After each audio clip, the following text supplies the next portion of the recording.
थोड़ी सी रोमा जी। मंत्री जी आपने कहा अवेलेबल हमला क्या है पूरा मामला? कल करीब 8 साढ़े 8 बजे की बात है। रात के मड़ गांव है, बड़ा प्यारा सा छोटा सा गांव है। भारतीय जनता पार्टी का हमेशा से स्नेह करने वाला गांव है। तो वहां के प्रधान के घर पे कार्यक्रम था, तो हम पहुंचे। पहुंचने के बाद मैं तो घर के अंदर चला गया जहां मीटिंग थी। बाहर एकदम से कुछ नवयुवक आए, मास्क पहने हुए थे और मुंह पे कपड़ा लपेटा हुआ था। तो पहले गाड़ियों पे लाठी डंडों से हमला किया और उसके बाद कुछ घरों से इंटरलॉक टाइलों से पथराव शुरू हुआ। तो सबने मुझे कहा बाहर चलिए, मैंने शोर सुन के। तो जब मैं बाहर निकला और गाड़ी में मुझे बैठाया गया, क्योंकि सुरक्षा कर्मी थे, उन्हें गाड़ी में बैठाया, तो ऐसा लग रहा था कि जैसा जंग का मैदान हो। ऊपर से छतों से बहुत बड़ी बड़ी इंटरलॉक टाइल्स। तो करीब 15-20 गाड़ियां क्षतिग्रस्त हुई। काफी जो युवा साथ थे उनको चोट लगी। भगवान का शुक्र है कि जितनी बड़ी वो ईंटें और टाइल्स थी कि किसी बच्चे के सिर पे नहीं लगी। मैं तो इसे भगवान का ही आशीर्वाद कहूंगा कि किसी के हाथ में लगी, किसी के पैर में लगी। तो चोटें हैं लेकिन किसी की जान नहीं गई। जिस तरह से हमला था उसमें किसी की जान भी जा सकती थी, मेरी भी जा सकती थी या किसी और की जान जा सकती थी। तो ऐसा लगता है जैसे सुनियोजित पहले से ही, बिना किसी बात के, बिना किसी उसके, एक तरह से पहले से ही तय किया हो कि ये काम होना है। इस तरह की घटना थी। कौन लोग थे मंत्री जी, पता चला? ये तो पता नहीं लगा, युवा थे यही बताया गया मुझे। चूंकि मैं अंदर था उस समय, मैं तो सबको नहीं देख पाया, मैं अंदर था। कुछ युवा थे। घरों की छत पे जो लोग थे वो तो दिखाई नहीं दिए क्योंकि रात का अंधेरा था और वहां पहले से बल्ब भी बंद कर दिए गए थे उस गली में, टोटली में। जैसे बाहर लाइटें, आजकल तो सब गाँव में लाइट है, तो पहले लाइटें बंद थी तो छत पे भी शायद ये दिखाई नहीं दे पाए कि कौन थे।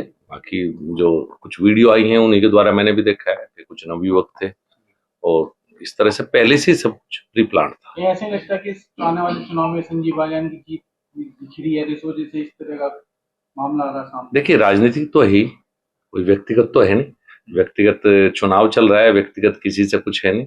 जो भी है ये हमला पूर्ण तरह से सुनियोजित है, पहले से तय करवाया गया था, सब प्री प्लान था। किसके घर की छत पे इंटरलॉक नहीं टाइल्स मिलेंगी? गाड़ियां भरी हुई हैं इंटरलॉक टाइल्स से, जो ऊपर से पथराव किया।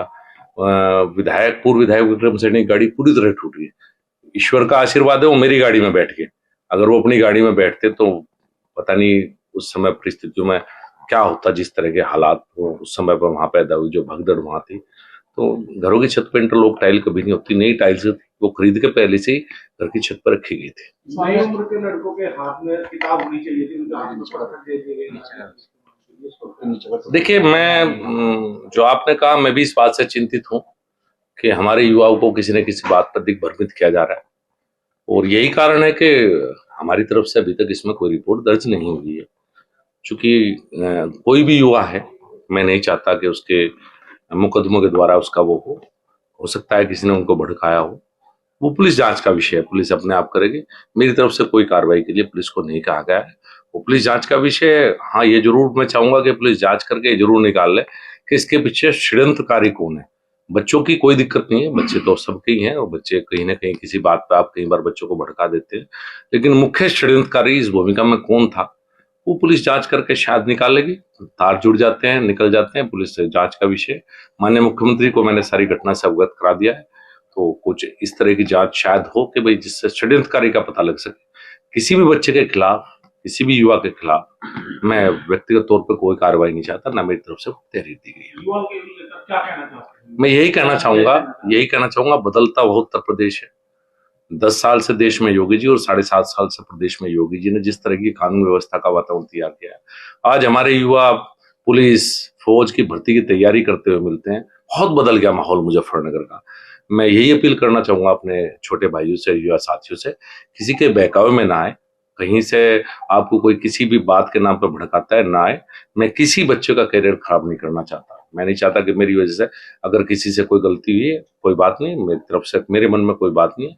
हाँ, मैं षड्यंत्रकारी से जरूर चाहता हूँ कि उनके चेहरे बेनकाब होकर जनता के बीच में आए कि ऐसे माहौल में, इतने शांत जनपद में और योगी जी के राज में इस तरह की कानून व्यवस्था पर प्रश्न उठना, तो वो जरूर षड्यंत्रकारी सामने जरूर आए। मंत्री जी सामने कप्तान से कभी बात हुई है कि कौन लोग थे, क्या? देखिए, मैंने तो माननीय मुख्यमंत्री से कहा, उस समय कप्तान से भी मेरी बात हुई है और माननीय मुख्यमंत्री से भी ये कहा, और मैंने पुलिस ने मुझे कहा था कार्रवाई के लिए, मैंने कहा मैं अपनी तरफ से कोई तहरीर नहीं देना चाहता। मैं तो इसी को बताया ना, इसी को भगवान का आशीर्वाद मानता हूँ कि किसी की जान नहीं गई। अगर जान जाती तो शायद मैं किसको चेहरा दिखा पाता। मान लिया विक्रम सैनी अपनी गाड़ी में होते तो क्या परिणाम होता, या मेरे ऊपर जिस तरह से हमला हुआ वहां तो ये किसी को पता ही नहीं था किसकी गाड़ी है, किसकी इतना भारी पथराव, किसी एक के भी सिर में लग जाती। तो मैं तो इसे भगवान का आशीर्वाद मानूंगा, कुछ नहीं हुआ। और मेरी तरफ से मैं कोई कार्रवाई इसमें अपनी तरफ से नहीं चाहता। ठीक है, धन्यवाद।